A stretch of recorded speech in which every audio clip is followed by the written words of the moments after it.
અને તેની સાથે એ 1919નું વર્તમાનમાં એનો સંબંધ બેસાડવો પડે, જે મેં એક જુદા પત્રમાં બેસાડ્યું છે.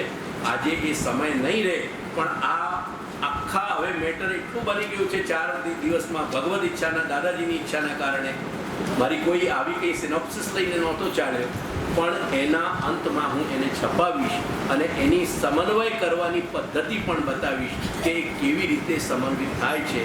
એ 19 અધ્યાય, એ 19 જે નિર્ગુણ સાધારણ પ્રકાર અને એની એપ્લિકેશન અત્યારે આપણા સમયમાં કેવી રીતે થાય, અને એ એપ્લિકેશન સાથે મૂળ ભાગવતનું અત્યારનો સમન્વય અને 19 જળભેદ સાથેની એની સરખામણી, એની જે કન્સિસ્ટન્સી છે, એ કન્સિસ્ટન્સી એ હું એક જુદા એમાં બતાવીશ અને એ આ ગ્રંથની સાથે હું છપાવીશ. આજનો મારો એક તો સ્કોપ નથી મને કે હું સમજાવી શકું. એનીવેઝ,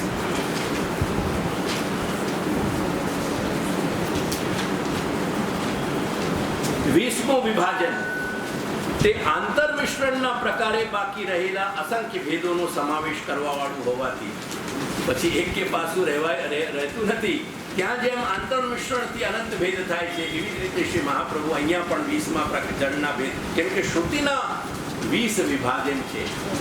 એ શ્રુતિના વચનનો ક્યાંય અનાદર થઈ શકે નહીં. તેથી શ્રી મહાપ્રભુએ છેવટે ઉદ્ધતોદક ભરેલા કોઈક અન્યત્ર કોઈક સોર્સમાંથી ભરેલા, જેમ તળાવમાંથી, નદીમાંથી, કુવામાંથી જળ ભરવામાં આવતું હોય, અને જેમ ક્યાંક પાત્રો મૂક્યા હોય ને ઉપરથી આવીને જળ પડે, એટલે પતિતોદક, જે પડે છે પાણી તેને એનાથી ભરાયેલા પાત્ર, અને જેમ આપણે કોઈ પાણી ક્યાંકથી ભરી લાગીએ તે પ્રમાણે.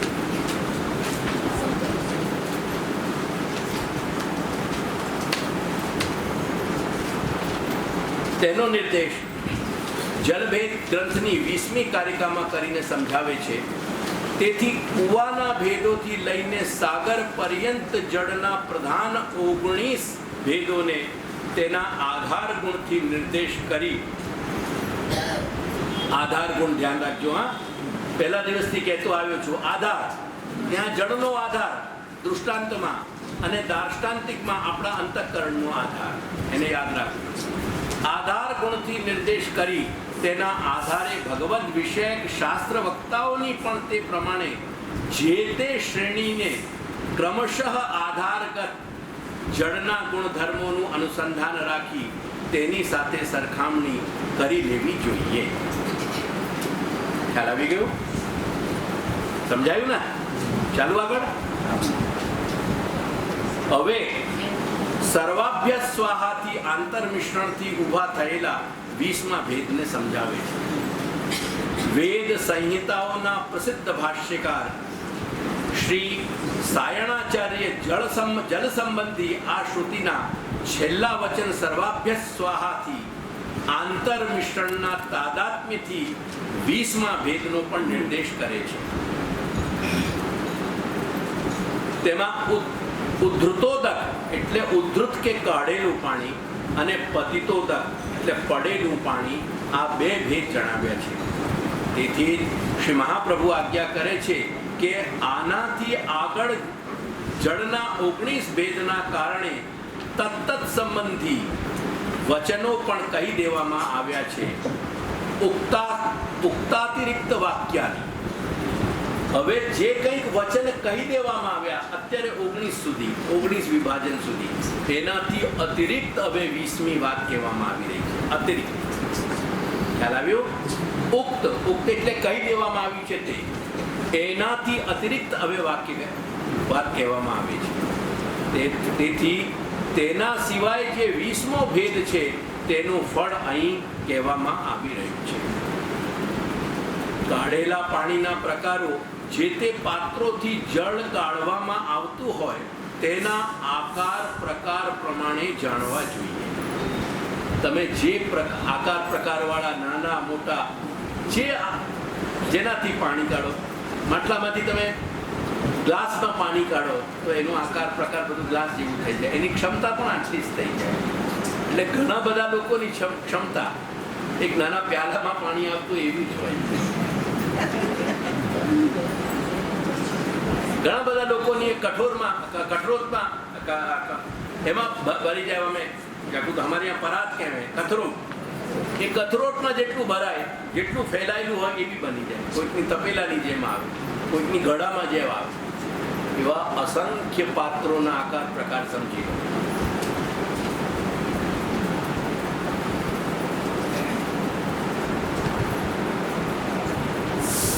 પાત્રોથી જલ કાઢવામાં આવતું હોય તેના આકાર પ્રકાર પ્રમાણે જાણવા જોઈએ. આજથી 50 વર્ષ પહેલા સમસ્ત વ્યવહાર કુવા, તળાવ, નદી વગેરેથી થતા હતા. તેથી આ બધામાંથી જે તે પાત્રોથી પાણી કાઢવામાં આવતું હતું તે સમજી લેવું ખૂબ સહેલું હતું. તમારા બાળકો એને નહીં સમજી શકે એટલે ધ્યાન રાખો. કેમ કે એ અંગ્રેજ સંતતિ તો નથી, પણ વેશભૂષા, આચાર, વ્યવહાર, વિચારોથી અંગ્રેજોની ઓલાદ જરૂર બની ગયા છે. આજે કારણ કે ઘરોમાં નળથી પાણી લેવાય છે, તેથી પડેલા પાણીનું ઉદાહરણ સહેલી રીતે સમજી શકાય. કે નળ નીચે તમને પાત્ર મૂકવો જ હોય છે, પાણી પડ્યા કરે.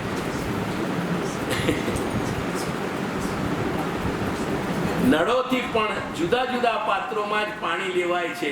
તેથી કાઢેલા પાણી કે પડેલા પાણીના અનેક પ્રકારો નાના મોટા જુદા જુદા પાત્રોના આધારે જાણવા જોઈએ.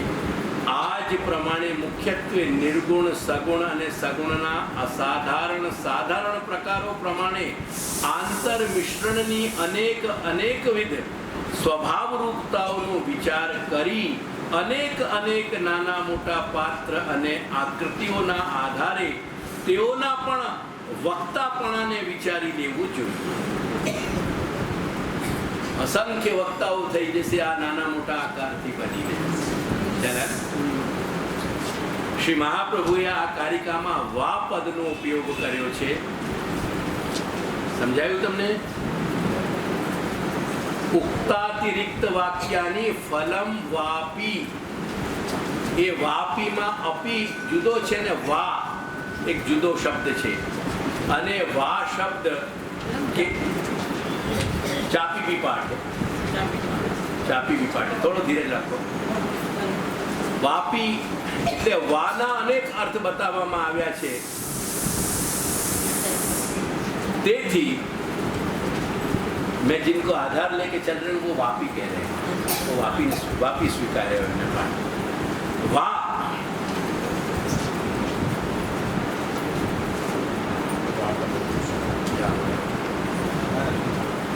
વા પદનો ઉપયોગ કર્યો છે.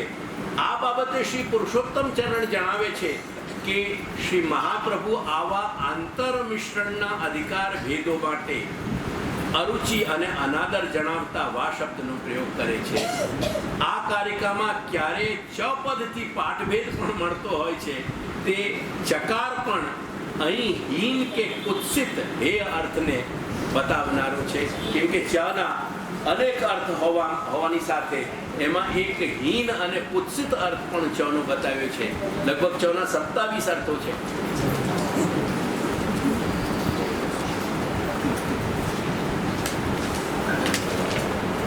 આ પ્રમાણે શ્રી ભગવાનના સ્વરૂપ, ગુણ, ધર્મ, લીલા વગેરેના નિરૂપણને ધારણ કરનારા જીવોના આધારભૂત અંતઃકરણના આશયરૂપ ભાવોને તેમજ તે આધારના અધિકરણભૂત એટલે કે અંતઃકરણરૂપ આધારના પણ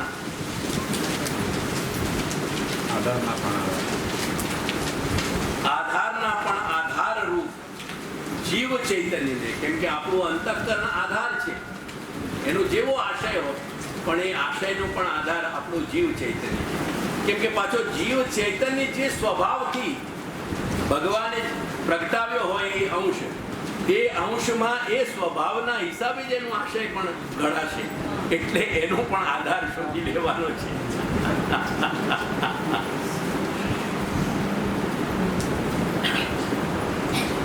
તે ભગવત ગુણોનું સ્વરૂપ અને ફળ પણ તે જીવ ચૈતન્યોના આશય રૂપી આધાર પ્રમાણે જ થાય છે તેવી વિગત પણ સમજવી. છેવટે શ્રી મહાપ્રભુ ગ્રંથનો સંહાર કરે છે કે 20 કારિકાઓમાં ઉપર કહેલા પ્રમાણે મેં ભૂતલ પર આવેલા સદેહ જીવોના દેહ તેમજ મન, વાણી, ચક્ષુ વગેરે ઇન્દ્રિયો, તે દેહ અને ઇન્દ્રિયોમાં રહેનારા અનેક પ્રકારના સ્વભાવ ભેદો, તે સ્વભાવ ભેદના કારણે તેમાં ધારણ કરવામાં આવતા ભગવત ગુણો કે જે ભગવત ગુણ તે સ્વભાવ ભેદોના કારણે તે સ્વરૂપથી અને ફળથી અનેક રૂપે પરિણમતા હોય છે. ફરી વાંચો, ખ્યાલ આવ્યો? જેવા દેહેન્દ્રિયના સ્વભાવ છે, પછી આ મૂળ જીવ ચૈતન્યના સ્વભાવની જેમ આપણી દેહેન્દ્રિયના સ્વભાવ પણ જુદા જુદા ચાલશે. હવે એ બધાના હિસાબે આપણે ભગવદ લીલાને સમજી શકશું, નહીં તો નહીં સમજી શકીએ. આ બધું જ નિરૂપણ કરી દીધું છે. આ સમસ્ત ભગવત ગુણધર્મો અનંત કોટી બ્રહ્માંડના અભિન્ન નિમિત્તોપાદાન બનેલા વ્યાપક વિષ્ણુ એટલે કે ભગવાન શ્રી કૃષ્ણના જ છે. સ્મરણ રાખવું જોઈએ કે ભગવત સ્વરૂપમાં રહેલા ભગવત ગુણધર્મો એક જ સચ્ચિદાનંદ સ્વરૂપાત્મક હોવા છતાં પણ શ્રવણ, મનન, ચિંતન વગેરેના પરિણામ સ્વરૂપે અનેક આધારોમાં સ્થિત થઈ. કેમ કે આપણે જ્યાં જેવી રીતે શ્રવણ કરીએ છીએ, જે આપણને શ્રવણ કરાવી રહ્યા છે, પછી જે રીતે આપણે જેવા આશયથી મનન, ચિંતન વગેરે કરી રહ્યા છે વગેરે આધારોમાં સ્થિત થઈને તે આધાર પ્રમાણેનું સ્વરૂપ અને તદનુરૂપ ફળ આપનારા બની જાય છે. તેથી જે તે વક્તા જીવોના આધાર રૂપ અંતઃકરણને તેઓના દેહ, ઇન્દ્રિય, અંતઃકરણની વ્યાપક રૂપ ચેષ્ટાથી સમજી એમની જે ચેષ્ટાઓના વ્યાપાર છે, એટલે ફંક્શન, અંતઃકરણને તેઓના દેહ, ઇન્દ્રિય, અંતઃકરણની વ્યાપાર રૂપ ચેષ્ટાથી સમજી તેનું વિશ્લેષણ કરી તેના ઉપર વિચાર કરી મનુષ્યોનો સંગ કરવો જોઈએ. આ સમજ આપી છે. આ બધું જે છે ને શ્રી મહાપ્રભુના વચન અને એના ઉપર શ્રી પુરુષોત્તમ ચરણનું વ્યાખ્યાન અને શ્રી મહાપ્રભુ અને શ્રી પુરુષોત્તમ ચરણની બિટવીન ધી લાઇન્સનું જે અર્થઘટન છે એ અહીંયા મેં લખ્યું છે. આમાં મારું લખાણ નથી, આશય શ્રી મહાપ્રભુ અને શ્રી પુરુષોત્તમ ચરણ છે અને પ્રસ્તુતિ મારી છે, પ્રેઝન્ટેશન મારું છે. તેથી ફરી હું સમજાવું કે તેથી જે તે વક્તા જીવોના આધારરૂપ અંતઃકરણને તેઓના દેહ, ઇન્દ્રિય, અંતઃકરણની વ્યાપાર રૂપ ચેષ્ટાઓથી, એનો નખશિક જે વક્તા છે એની તમામ ચેષ્ટાઓ, એના વ્યવહાર વગેરેથી થોડુંક એને એસેસ કરો પહેલા કે આ વ્યક્તિ યોગ્ય લાગે છે કે નથી લાગતો, પછી એના મુખે શ્રવણ કરો. તેથી જે તે વક્તા જીવોના આધારરૂપ અંતઃકરણને તેઓના દેહ, ઇન્દ્રિય, અંતઃકરણની વ્યાપાર રૂપ ચેષ્ટાથી સમજી તેનું વિશ્લેષણ કરી તેના ઉપર વિચાર કરી મનુષ્યોનો સંગ કરવો જોઈએ. તો જ ભગવત ગુણધર્મ સ્વરૂપનું જ્ઞાન યોગ્ય રીતે પ્રાપ્ત કરી શકાય છે. ક્યારેક મહાપુરુષોના ગુણધર્મ ધરાવતા શ્રેષ્ઠ કોટીના મનુષ્યોની ચેષ્ટા પણ સામાન્ય માનવી જેવી થતી હોય છે. ત્યારે કેટલાક સામાન્ય માનવીઓ પણ પોતાના દુરાશય અને કુચેષ્ટાઓને મહાપુરુષ જેવી ચેષ્ટાઓનો ડગલો પહેરી સમાજમાં હરતા ફરતા હોય. તેથી થોડીક ધીરજ રાખી પોતાનો માર્ગદર્શક બનનારી વ્યક્તિના વ્યક્તિત્વનું વિશ્લેષણ કરીને જ પોતાનો પૂજ્ય કે આદર ભાવ સમર્પિત કરવો જોઈએ. દેખીતી રીતે માત્ર બાહ્ય આવરણથી અથવા કોઈક ભગવત સંબંધી કાંઈક સમજૂતી આપી રહ્યું છે તેવા કૃત્રિમ અને બાહ્ય લક્ષણો જોઈને કોઈ પણ વક્તાને શ્રવણ શ્રાવણ કે પઠન પાઠન માટે સ્વીકારી લેવો જોઈએ નહીં. અંતિમ કારિકામાં ગુણા વિષ્ણોર નિરૂપિતા વચનતી, આ ભગવાન શ્રી ગુણના બધા ભગવાન શ્રી વિષ્ણુના અહીંયા ગુણ નિરૂપિત કર્યા છે. ધ્યાન આપજો. આ આપણને સાવધ કરીને એક બીજી મહત્વની સમજ આપી રહ્યા છે. જલભેદનો ટ્રસ્ટ, એના કહેવાનો ભાર, વક્તાના હૃદયનો આશય કે વક્તાનું વ્યક્તિત્વ જણાવવું નથી જડના ભેદથી, પરંતુ જડના ભેદથી વક્તાઓનું વ્યક્તિત્વ જણાવવાને મિસ બનાવીને, એને બહાનો બનાવીને મહાપ્રભુ હરી ફરીને એક જ વસ્તુ સમજાવી રહ્યા છે કે ભગવત સેવા અને કથાથી વંચિત રહેતા નહીં. જો ભગવાનના ગુણગાનને શ્રવણ શ્રાવણ પઠન પાઠન મનન ચિંતન અનુભાવન વગેરે છોડી દેશો તો પુષ્ટિમાર્ગમાં સાધન દશામાં પણ પદાર્પણ નહીં કરી શકો. પુષ્ટિમાર્ગની સાધન દશા પણ ગુણગાન છે, પુષ્ટિમાર્ગની પરિપાકની દશા પણ ગુણગાન છે, પુષ્ટિમાર્ગની ફળ દશા પણ ગુણગાન છે, અને પુષ્ટિમાર્ગની લીલા સ્થિતિ પણ ગુણગાન છે. એટલું ધ્યાન રાખો. અને એ ગુણગાન વિસ્ફુરંતમ પરન્નુમાની સાથે છે. ભગવાન ક્યારે ભક્ત વિરહિત ચેષ્ટાઓમાં દર્શન આપતા નથી. તેથી આત્માનંદ સમુદ્ર સ્થમ કૃષ્ણમેવ વિચિંતયે, ભગવાન શ્રી કૃષ્ણનો જ્યાં પણ એક માત્ર એક નામનો પણ સ્પર્શ થશે તો એ અનિવાર્ય રીતે ભક્તો સાથે જ થશે. ભક્ત વગર ભગવાન શ્રી કૃષ્ણનો ના સ્વરૂપનો સ્મરણ કે ધ્યાન પણ કરી શકાતું નથી. દર્શન તો બહુ પછીની વાત છે. તેથી શ્રી ભગવાન કૃષ્ણની પ્રત્યેક ચેષ્ટા તે ભક્ત સહિત વિસ્ફુરંતમ પરન્નુમઃ, એ ભક્ત સાથે ચેષ્ટા કરતા એ અમૃત સાગરમાં, લીલા રૂપી અમૃત સાગરમાં બિરાજે છે. એનું સ્મરણ રાખે.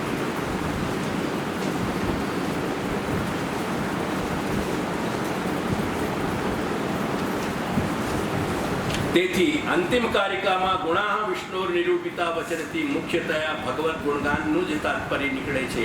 યાની કે એક ભગવન માર્ગના જીવને પોતાના જીવન ક્રમમાં ભગવત સેવા અને કથારૂપ શ્રી પ્રભુના સ્વરૂપ ગુણ ધર્મ લીલા પરિકર વગેરેના શ્રવણ મનન ચિંતન અનુભાવન અને કીર્તનની જ પ્રધાનતા રાખવી જોઈએ.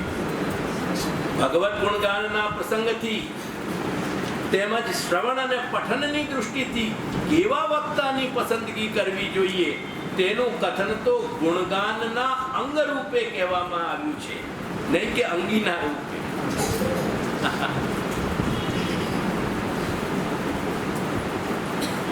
મતલબ એવો થયો કે ભગવત ગુણગાન લીલા ચિંતન સ્વમાર્ગીય ગ્રંથોનું તેમજ ભગવત શાસ્ત્રોના પઠન પાઠન અને શ્રવણ શ્રાવણની જ પ્રધાનતાના લક્ષણો નિર્દેશ જલભેદ ગ્રંથમાં કરવામાં આવ્યો છે. પરંતુ આ પઠન પાઠન અને શ્રવણ શ્રાવણ માટે કેવા વક્તાની સન્મુખ ઉપસ્થિત રહી ભગવત સંબંધી બોધ પ્રાપ્ત કરવો જોઈએ તેનું શિક્ષણ આપવું તે શ્રી મહાપ્રભુનું તે પછીનું લક્ષ્ય છે. વાસ્તવમાં જલભેદના બંને લક્ષ્યો એકબીજાના માટે અનિવાર્ય પાસા બનીને એકબીજાના પૂરક બની ગયા છે. અયોગ્ય વક્તા પાસે શ્રવણ કરવું, અયોગ્ય વક્તા પાસે શ્રવણ કરવું નિષ્ફળ બની જાય છે.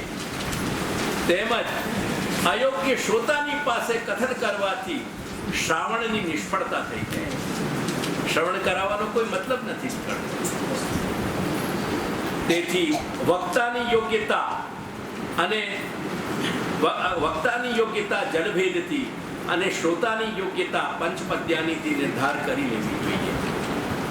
આ સંદર્ભમાં મને શ્રી પુરુષોત્તમ ચરણની સર્વનિર્ણય નિબંધના આવરણ ભંગ નામના વ્યાખ્યાનમાં કહેલી પંક્તિ યાદ આવે છે.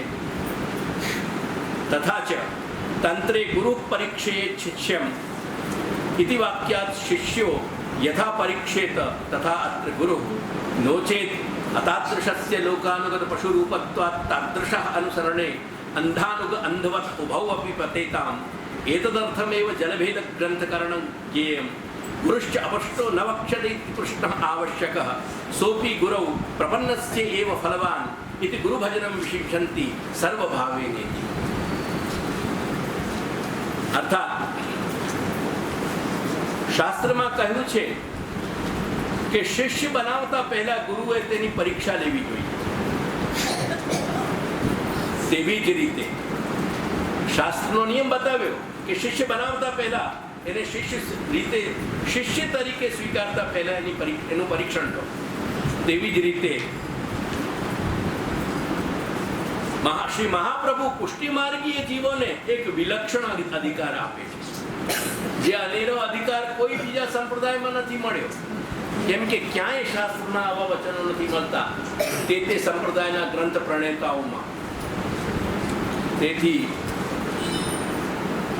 શ્રી મહાપ્રભુએ બતાવેલા શ્રી ગુરુના લક્ષણ પ્રમાણે તેઓએ શ્રી ગુરુનું સ્વરૂપ જાણીને તેઓએ એટલે કે જે શિષ્ય થવા ઈચ્છે છે તેઓએ શ્રી ગુરુનું સ્વરૂપ જાણીને શ્રી મહાપ્રભુએ બતાવેલા લક્ષણ પ્રમાણે જાણીને જ વલ્લભ વંશજ અધિકારી પુરુષને ગુરુ બનાવવા જોઈએ. આજકાલ આ પણ પરંપરા તૂટી રહી છે. જે લક્ષણમાં અનુક્ત સિદ્ધ છે, એટલે જે શબ્દથી નથી કહેવાયું પણ મતલબથી જે નીકળે છે એ પરંપરા પણ આજે તોડવામાં આવી રહી છે.